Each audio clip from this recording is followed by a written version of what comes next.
Ngayon pala magkakabit tayo ng basic accessories para sa ating motor. At ngayon pala may dumating yung ating binili sa Shopee, no, na ano to, Dito? radiator cover to, guys. Ay, makapal sticker, boy. Paano? Baka nandun sa ano.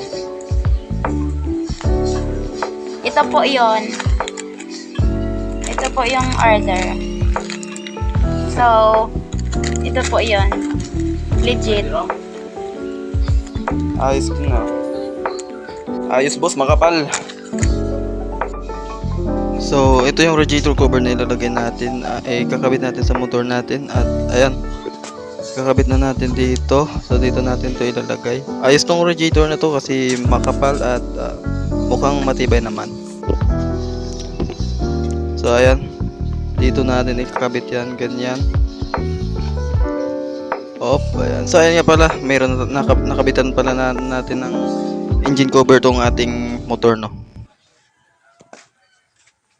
So, kumuha na nga ako ng mga tools dito para ikabit natin dito sa WinRX natin.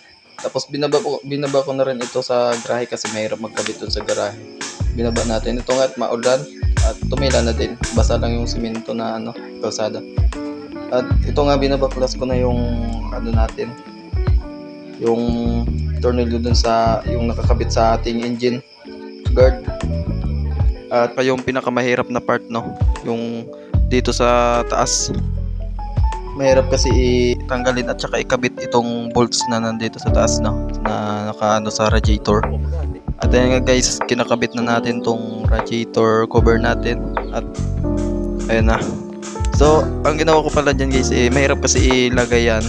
So, ang ginawa ko, hindi ko na din kinuha yung clip sa kumbaga inipit ko na lang sa pagitan ng engine cover at saka radiator natin yung cover natin, no. So, ay nakabit na nga natin yung radiator cover natin, no. At kung nagtatanong kayo guys kung saan natin to nabili, no. So, nabili natin lang to sa Shopee ng worth of 400 plus yan. And siyempre, overseas din to nabili natin from Vietnam pa to.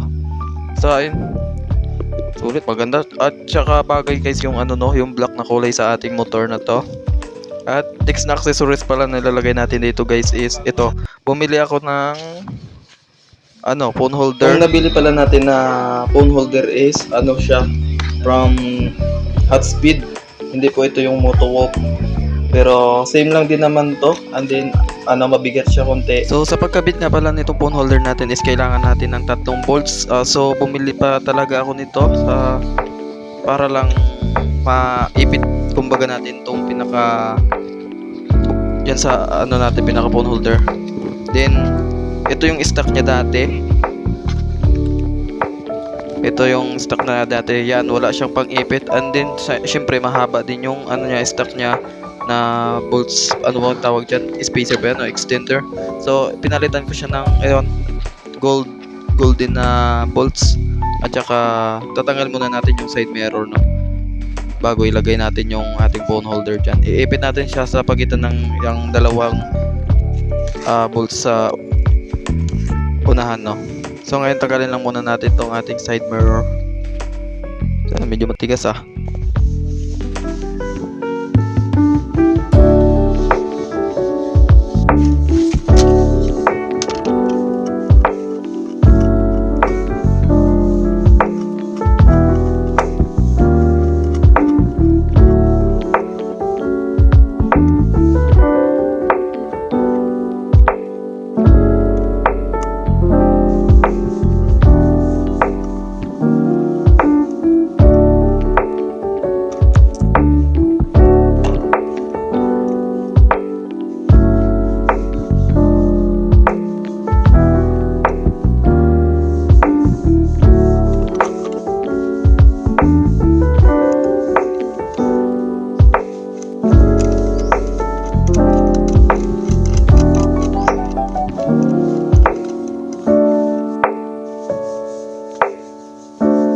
So ayun, ayos na, nakabit na natin tong ating phone holder dito sa ating side mirror. At ayan, bagay sa motor natin. Tsaka matibay din siya guys, no.